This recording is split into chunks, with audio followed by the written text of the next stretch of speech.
So this episode wasn't really on my list of things to record, but it's been a heavy week and I've ummed and ahed with recording this, but it just feels too relevant and too important not to talk about it and try and take some learnings from it, I suppose. So I'll start with the end. Becky and I lost people very close to us on Monday. In the lead up to that, on Friday before that, we flew to Austria for a bit of a last minute ski break, just the two of us. It wasn't my weekend with the girls, so we thought, with a heavy snowfall, why not? Let's do it. So we flew out on Friday, enjoyed a day on the mountain on Saturday, and then Sunday morning we had some awful news that Becky's mum had taken a turn for the worse, and it was not wholly unexpected, as in her mum's diagnosis was terminal, but we thought, and Becky checked in with her before we left, everything was as okay as it can be or could have been, and so we took the decision to leave, as in go for 4 nights. And then things changed, so we had the phone call whilst we were on the ski lift on our way up the mountain around 9:30 Austria time, 10:30 UK. And basically Becky's mum was very poorly. Her brother, who made the call, said that he was heading to Linton and Linton from Brighton, where he lives, which is a good 4.5 hour drive, I think. And he said just kind of hold fire until he's spoken to Becky's dad. And so we sort of were in constant contact. We were still sort of up the mountain waiting to sort of see what the best thing to do was. Anyway, transpired that we needed to get back ASAP. So managed to get flights back that evening. British Airways were unbelievable, fantastic. I couldn't fault their customer service. When they found out the condition, put us on to the next available flight, which was 9 p.m. on that Sunday. So we spent Sunday night travelling, or the whole of Sunday kind of getting ready for that. And Becky in a really difficult headspace in terms of the anxiety that hit her, that she might not see her mum again. And so we got back, flew into Heathrow. I drove her to Linton, got there at 3 a.m. and I left her with her family, who were all there, and made my way back home. And I got home at about 4:30 a.m. So that was the start of it. And then Becky's mum passed away at 6:30 p.m. on that Monday. I then had a phone call from my mum saying that my nan was poorly, just with a suspected virus, and I batted it off, I must admit. Thought, well, mum's kind of overplaying it, over-egging it. Like, my nan's so healthy, dances every week, she's 93, but an incredible woman, full of passion, love, fitness, amazing.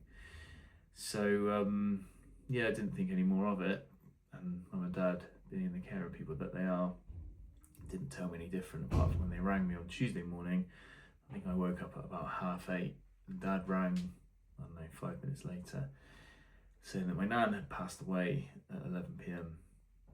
on the Monday night. And that was the Monday. The ironic or weird sort of coincidental thing was that the same paramedics saw Becky's mum and my nan within that sort of 24-hour period. Dad asked them the question when they sort of turned up to help them with my nan, like, how far do they cover? And she said, oh, we were in Linton earlier or yesterday.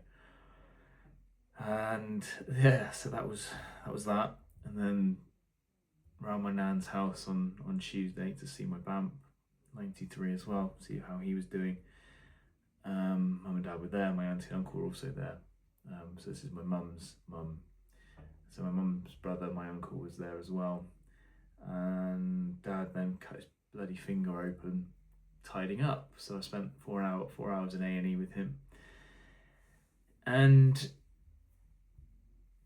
yeah, it certainly has been a full-on heavy week, difficult week, and it certainly has, I don't know, it makes you stop and think really what things you can't plan for, right? And I'm so glad that we did all we could to get back as quickly as we did, and Becky was able to spend that time with her mum and say goodbye, and that was, the only thing that mattered in that moment. And then finding out about my nan, and then the only thing that matters in that moment is, well, how can I support Becky, how can I support my family and be there for all of them as best I can. So that was the biggest thing really, I suppose. And I'm thankful that with what I do, that I've had the flexibility this week to support and be there for the people that need it, that need that support. And had the girls on Wednesday night, which was a very, that's underplaying it, an incredibly welcome, not distraction, but new energy brought into the house, telling that they already knew about both. And given their age, they're at that age where they understand, and both of them have really stepped up actually in terms of their empathy and kindness, and how they've been, I don't know, just kind of doing the right things, being there for Becky, with Becky coming here on Wednesday as well, after doing and being with her family until everybody kind of left their family home to do what was needed to be done their end. So the girls have been amazing, and I've wanted to go and see my BAMP, and we've done that. We had mum and dad around yesterday for dinner, make sure they might check in with mum, and the girls have wanted to be close to them, and I think that's a real testament to them and their emotional awareness, their EQ of what people need. I'm very proud of them both, of how they've handled it.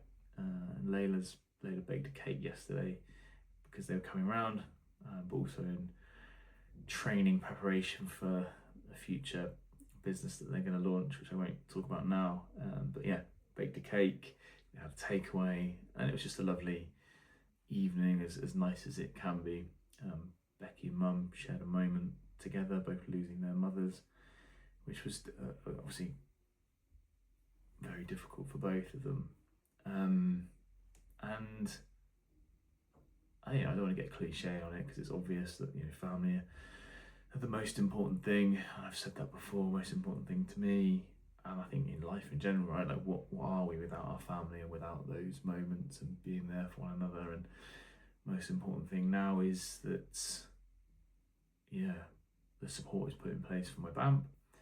Support is in place for Becky's dad and Becky as well, clearly, and that's the most important things.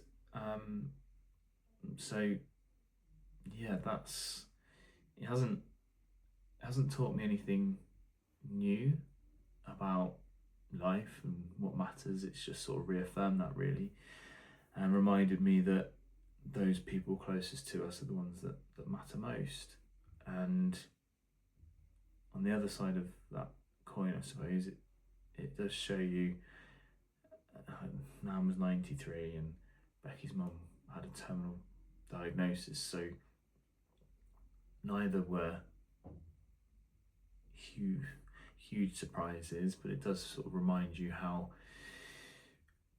life is finite. It's not a never ending thing, and just want to make the most of it and create those moments while we can, with my daughters, with Becky, with my family. it just rams home that family is important, and yeah, to care and look out for the people that are closest to us. And yeah, that has been a bit of a humbling week, I suppose. Like I said, a heavy week. It's probably drained me and Becky and my mum and dad and Becky's family more than we realise at this moment in time, because we're still in the thick of it. But yeah, it's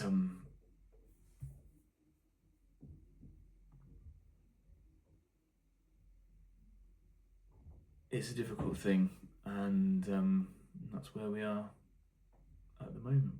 So yeah, that's today's post. Make the most, hug your loved ones, and be grateful. See you next week.